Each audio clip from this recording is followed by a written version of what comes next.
Olá, boa noite. Homem morre estrangulado pelo irmão no bairro do Ibura. Ele tentava defender a mãe de agressões. Polícia Federal apreende aparelhos eletrônicos e investiga 2 suspeitos de crimes sexuais contra crianças na internet. Latam envia aeronave para transportar 144 passageiros que estavam retidos em Fernando de Noronha após suspensão dos voos da Voipaz. Sustentabilidade é tema de feira no Recife. Especialistas discutem novidades para fontes de energias renováveis. E uma viagem pelas paisagens e pela história de Olinda e Recife que fazem aniversário hoje. Pegamos carona no Rio Doce CDU.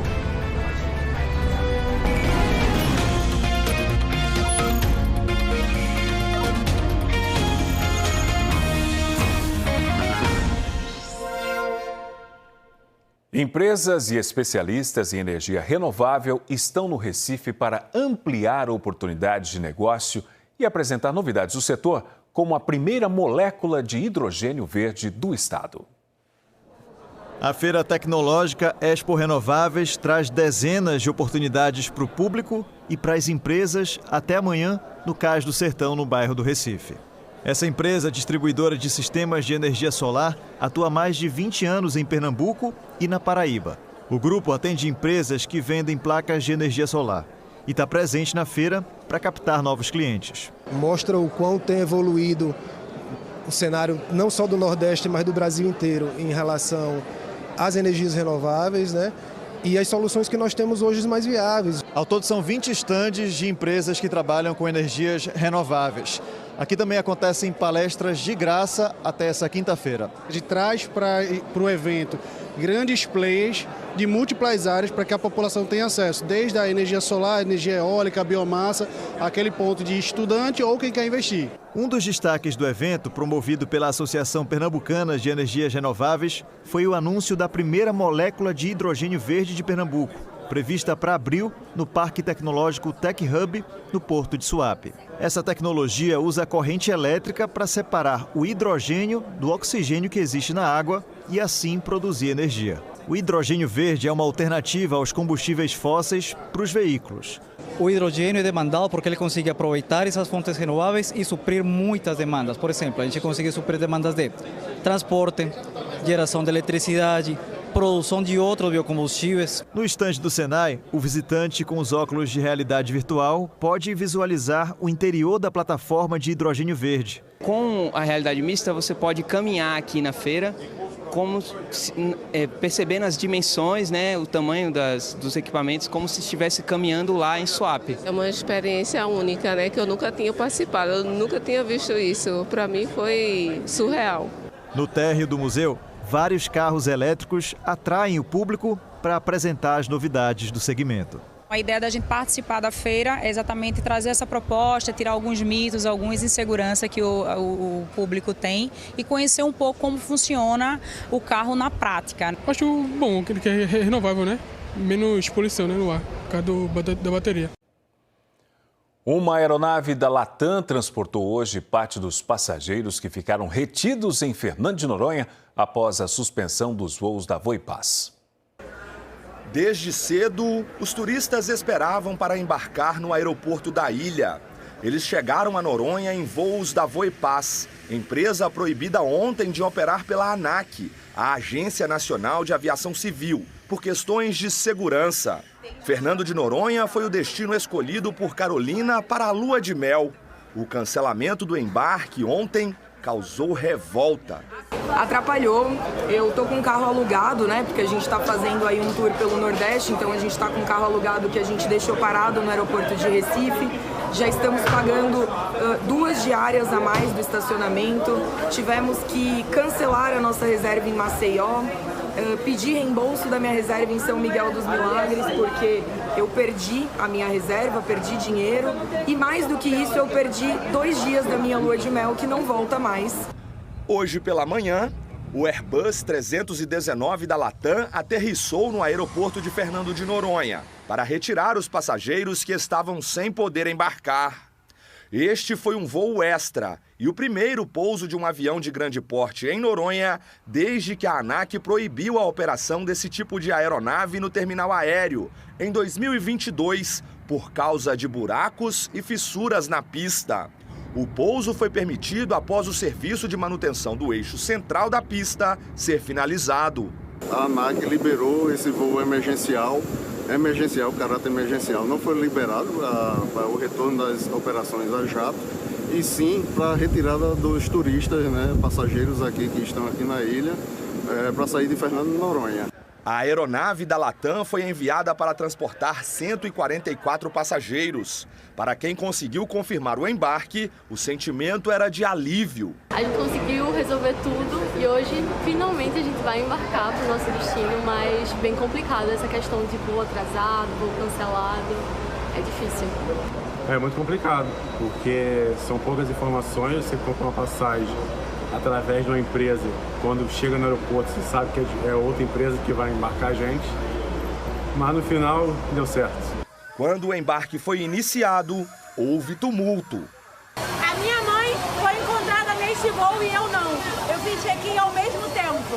No caminho para o avião, turistas comemoraram o fim da maratona e a volta para casa. Conseguimos! Depois de muita luta, conseguimos! Vamos, sou um menino de 8 anos, vamos embora! Um homem foi detido depois de invadir a maternidade Professor Bandeira Filho, no bairro de Afogados. De acordo com a polícia, ele teria roubado pessoas na rua e entrou na unidade de saúde para se esconder.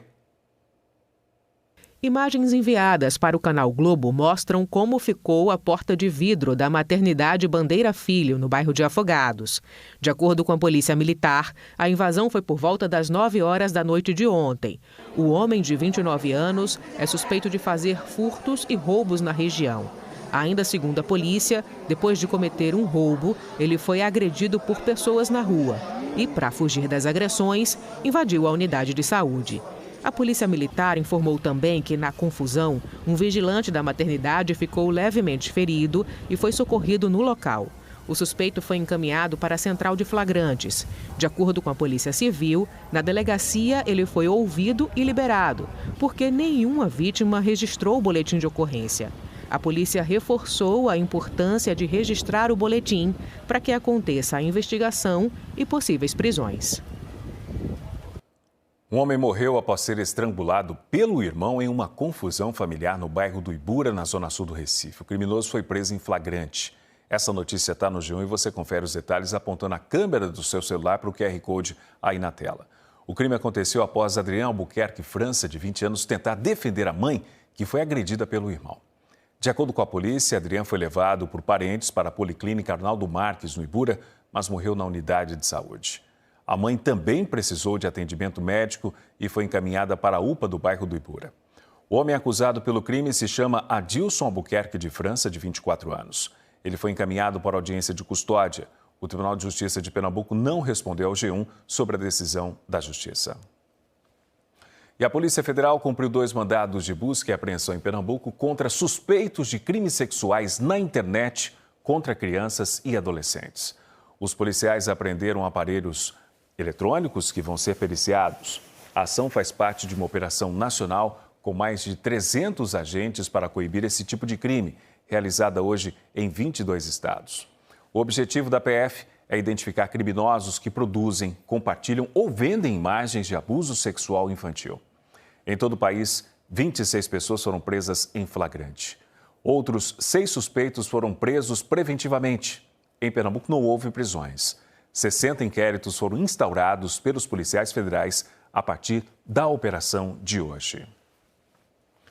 Monitorar o uso das telas é uma das formas de evitar a interação dos criminosos com meninos e meninas, principalmente porque um estudo mostrou que 82% das crianças com idades entre 6 e 8 anos já têm acesso à internet no país. O repórter Joab Alves conversou com uma psicóloga sobre a influência do uso das tecnologias no desenvolvimento das crianças. Tem sido comum a cena de crianças, infelizmente, ali, ao invés de estar aproveitando o momento ali com a família, tá um celular, né? Aqui ao meu lado, a Jeane Tonel, seja muito bem-vinda, ela que é psicóloga, um assunto importante, né, para a gente aprofundar, e queria que a senhora falasse, né, sobre a que ponto, né, pode prejudicar a criança o excesso da tela. Seja bem-vinda. Boa noite. Realmente é bem preocupante esse excesso de tela, e o que traz de prejuízo para as crianças é essa relação, né? Um momento de lazer, onde as crianças poderiam estar interagindo umas com as outras, até mesmo com sua família, está intertida numa tela de celular. Então, isso traz diversos comprometimentos, dentre eles comportamental, né? A criança, em alguns momentos, as crianças ficam mais agressivas quando essa tela é tirada, quando é proibido. Então, assim, o quanto a gente tem que estar observando, cuidando, preservando a saúde emocional e afetiva dessas crianças. Tem alguma orientação para dar aos pais, nesse momento ali, para controlar a tela para os pequenos? O controle dessa tela, né? A Sociedade de Pediatria, ela traz algumas dicas. Criança até de 0 a 2 anos, o ideal é 0 telas. De 2 a 5 anos seria um tempo de 1 hora. E de 6 a 10 anos, um tempo de 2 horas, mas tudo isso monitorado. Ou, em vez da tela, uma contação de história, ou sentar para montar um quebra-cabeça, trabalhar com argila, trabalhar com massa de modelar. Queria que você falasse também em relação à procura aqui. As famílias estão procurando por conta disso? A gente escuta muito dos pais, né? O que eu devo fazer? Procurar orientação de como encaminhar esse filho, né? Para quem a gente pode encaminhar, né? Existem as psicólogas infantis que trabalham dentro dessa perspectiva. Então, a gente tem percebido uma demanda mais elevada de como lidar com as frustrações dos filhos. Obrigado pela participação, Jeane Tonel, que é psicóloga. Eu volto com você no estúdio. E o Brasil registrou um aumento no número de pessoas afastadas do trabalho por problemas com a saúde mental. Só no ano passado, foram quase 500 mil de casos. Em Pernambuco, mais de 11 mil pessoas se licenciaram do trabalho com depressão ou ansiedade. A ansiedade, o estresse e a depressão têm mudado a rotina de milhares de brasileiros. No ano passado, quase 500 mil de pessoas precisaram se afastar do trabalho por questões relacionadas à saúde mental. Foram 472.328 benefícios temporários concedidos pelo INSS, um crescimento de 68% em relação ao ano anterior. O levantamento é do Ministério da Previdência Social e mostra que esse é o maior número de afastamentos registrado em 10 anos. Em 2014, por exemplo, o total de afastamentos por transtornos mentais foi de 221.721, menos da metade do que foi registrado no ano passado. Os transtornos mais frequentes foram a ansiedade, com 141.414 pedidos de licença, e a depressão, responsável por 113.604 afastamentos. Mas outro problema vem chamando a atenção: a síndrome de burnout. Este médico psiquiatra explica que alguns sintomas podem ser parecidos. Que o burnout você vai estar muito mais relacionado ao ambiente de trabalho, enquanto na depressão você vai ter uma repercussão muito maior na vida do indivíduo. Você ter burnout aumenta o risco em cerca de 2 a 3 vezes de você ter depressão, por exemplo. Trabalhadores com transtornos psicológicos têm o direito de receber o benefício por incapacidade temporária do INSS. Ele vai acessar o nosso aplicativo, o nosso site, Meu INSS, ou ligar no 135 e vai dar entrada no auxílio por incapacidade temporária, inserindo a documentação comprobatória. Qual é essa documentação? O laudo médico, alguns outros exames que porventura ele tenha e os seus documentos pessoais. Já vai ser feita a comprovação e ele já vai ter direito ao benefício só com aquela análise daquela documentação. Em outros casos, caso o perito identifique que há uma necessidade de uma documentação adicional, ou o servidor do INSS, vai ser agendado uma perícia médica e esse segurado vai comparecer a uma agência do INSS com um dia e hora marcados. Seu José Wilson foi diagnosticado com a síndrome de burnout e desde setembro do ano passado está afastado do trabalho. Fui socorrido várias vezes com a pressão alta, eu chegava bem no trabalho mas no decorrer do trabalho, com as situações que ocorria, quando eu comecei a ir para os profissionais médicos para avaliar, todos eles diagnosticaram com extrema ansiedade. Wellington sentiu na pele as consequências da exaustão emocional.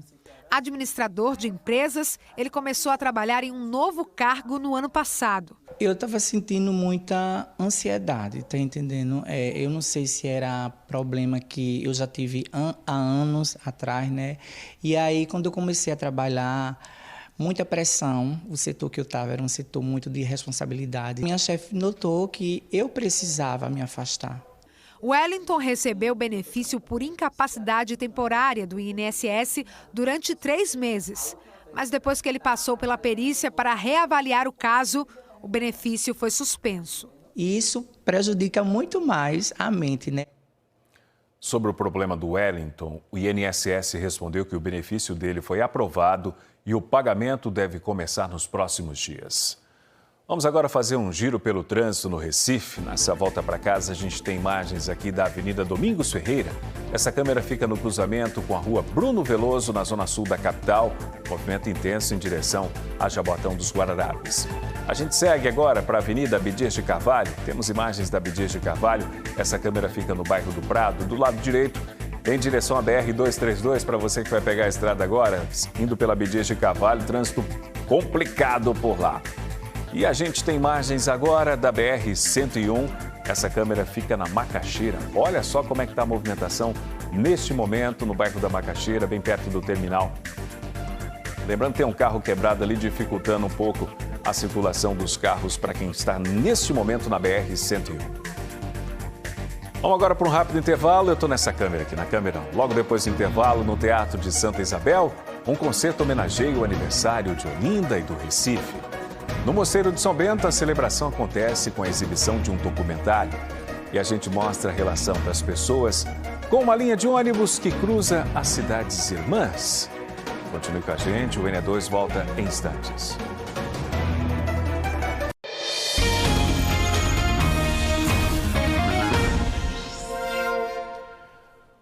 Hoje é aniversário de Olinda e do Recife. A gente tem os nossos repórteres ao vivo em cada uma das cidades irmãs. O Ivan Duarte em Olinda, que completa hoje 490 anos. O Mário Carvalho no Recife, que está fazendo 488 anos neste 12 de março. A gente começa chamando o Ivan, que acompanha uma programação especial no Mosteiro de São Bento. Oi, Ivan, boa noite para você.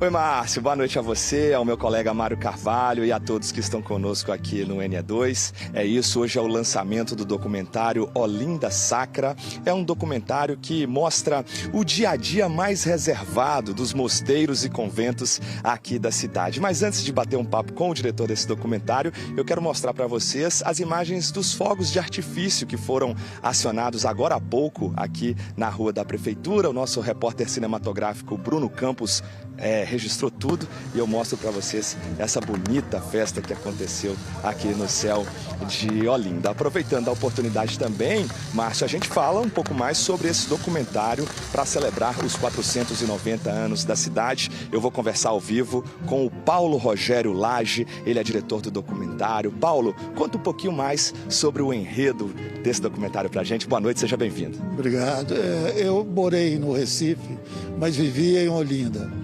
E tinham 2 sessões que eu sempre fazia. Eu via a missa dos domingos para ver o canto dos monges e na Sé, nas vésperas, para ver o canto das freiras da misericórdia. Então, assim, era para mim sempre interessante imaginar que essa cidade convivia com essa alegria, mas tinha um ritual por trás que mantinha de séculos e séculos. Então, me impressionava. E eu queria mostrar isso, esse contraponto. Por exemplo, agora está passando no fundo o cotidiano, o dia de Olinda, que na verdade é um ano. São fotos de Toninho Melcop, um amigo meu, fotógrafo pernambucano. Então eu queria mostrar esse dia a dia, mas queria que começasse com as laudes aqui do convento, do Mosteiro de São Bento, e terminasse com as vésperas das Freiras da Misericórdia. Por que a ideia de fazer dessa maneira? Eu brinco com o amigo Lula, que está trabalhando conosco. que nós mineiros, para nós, acho que a Semana Santa é mais carnaval do que o carnaval. Eu acostumei muito, eu tenho idade, então eu não sou menino, eu acostumei muito na minha época ver mais fantasia na Semana Santa do que aquelas figuras bíblicas que no próprio carnaval, que era muito chato. Era de clube e desfile de carro, corso. Então é outra história. Então aqui me impressionava o carnaval e esse contraponto desse ritual que existe, que mantém, que eleva a espiritualidade das pessoas. Obrigado, Paulo. Parabéns pelo filme. Paulo, que assim como eu também é mineiro. Pessoal, a exibição aqui começa a partir de 8 horas da noite. Entrada gratuita para todo mundo. Quem for vir só tem que ficar ligado se tiver interrupção nas ruas, né? Por conta da comemoração do aniversário aqui na Rua de São Bento. Então, verificar a melhor rota. Vou devolver com você, Mário. Quero chamar o repórter Mário Carvalho, que também está no Recife, para falar sobre a programação na capital. Mário, boa noite. Oi, Ivan, boa noite para você, boa noite, Márcio, boa noite a todos. A gente está ao vivo aqui no Teatro de Santa Isabel, onde daqui a pouquinho se apresenta a Orquestra Sinfônica do Recife. Esse é o presente que vai ter aqui no Recife essa noite, daqui a pouquinho às 8 horas da noite. Vou conversar com o maestro Zé Renato Acioli, que está comandando esse espetáculo de hoje. O que vai ter no repertório? Obrigado por receber a gente, boa noite. Muito boa noite, a gente está muito feliz em estar participando dessas festividades dos 488 anos da cidade do Recife, abrindo a temporada de concertos da Orquestra Sinfônica do Recife 2025, e a gente vai tocar a peça, várias obras, começando com clássicos, como a abertura da ópera O Guarani, de Carlos Gomes, depois o famoso Bolero de Ravel, e aí a gente entra na programação mais recifense, com os compositores Clóvis Pereira e o maestro Duda, sem esquecer da homenagem a Luiz Gonzaga e uma estreia especial com homenagem à Nação Zumbi. Muito bacana. A entrada do público, gente, é de graça, basta vocês pegarem, basta o público pegar os ingressos 1 hora antes na bilheteria aqui. Hoje e amanhã, às 8 horas da noite, as apresentações começam. Então, 7 da noite já pode pegar os bilhetes aqui e também na internet a partir das 10 da manhã. Esse ano, a orquestra está completando 95 anos. É um presente também para vocês poderem fazer um evento como esse, uma homenagem como essa ao Recife? Sim, a gente tem a consciência de que essa orquestra é um patrimônio da cidade, é um patrimônio do Brasil. São 95 anos de atividade ininterrupta e a orquestra está muito feliz, realmente muito feliz em poder iniciar a sua temporada 2025 integrando essa festa para a cidade do Recife. Imagino que também deva ser uma forma de valorizar a cultura da música do Recife de vários estilos, né? Sem dúvida, sem dúvida. Veja, 95 anos de música sinfônica, essa orquestra serve à nossa cidade. Então, para nós, é realmente uma alegria muito grande estar aqui. Feito, boa apresentação para vocês, muito obrigado pela entrevista. Então, hoje e amanhã aqui no Teatro de Santa Isabel, às 8 horas da noite, a apresentação da Orquestra Sinfônica do Recife. Márcio. Obrigado pelas informações, Mário. Nos acostumamos a observar as duas cidades por vários ângulos. Hoje decidimos conhecer histórias de quem viaja pelas ruas e avenidas por uma linha que tem mais de 140 pontos de parada e percorre cerca de 50 quilômetros. A famosa Rio Doce CDU.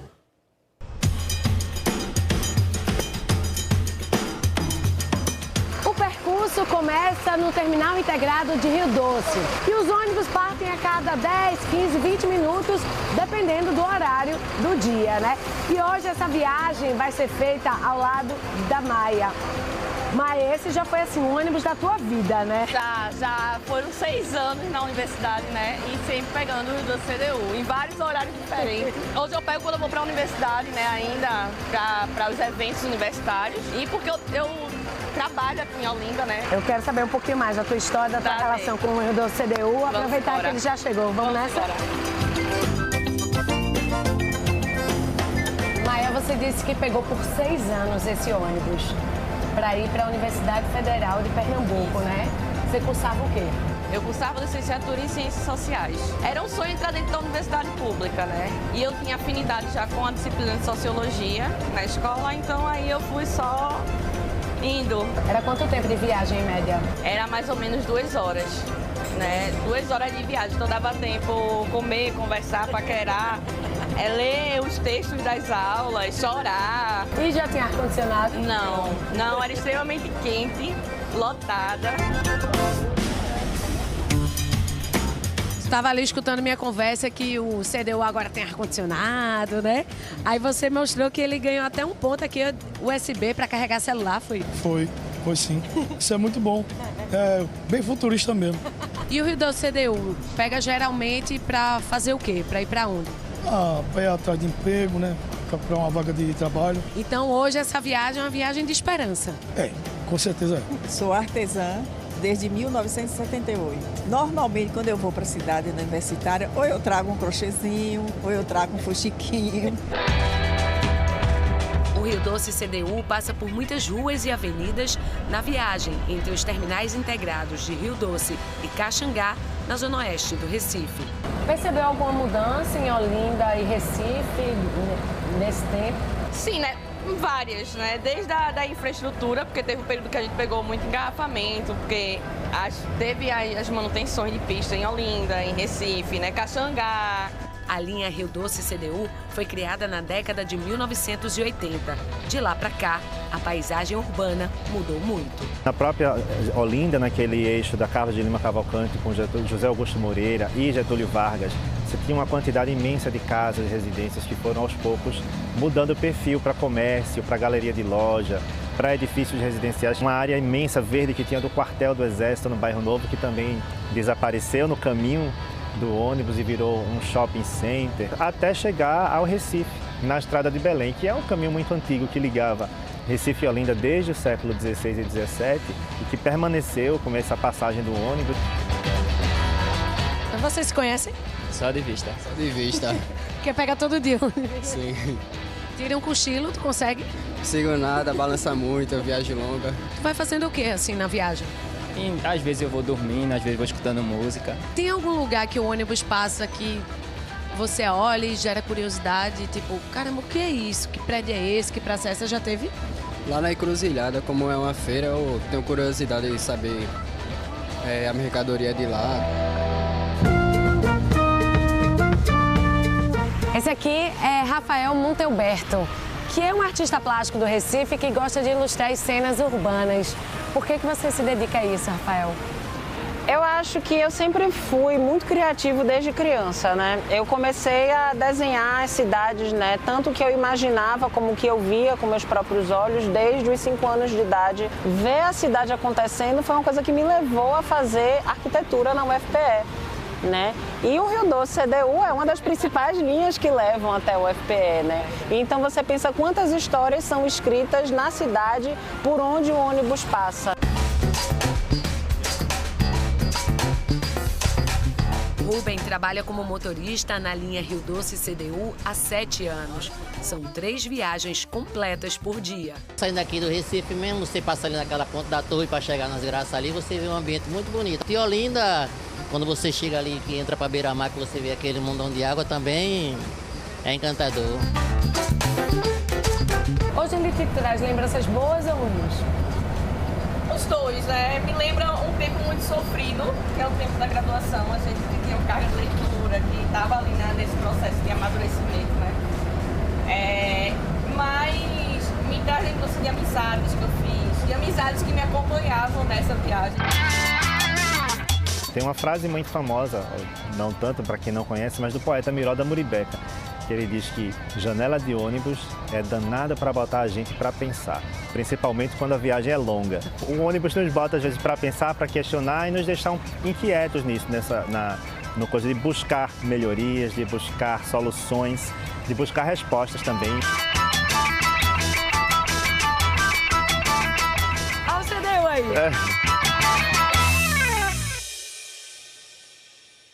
E nós ficamos por aqui. Hoje o JN é mais cedo às 8. Para você, uma boa noite e até amanhã.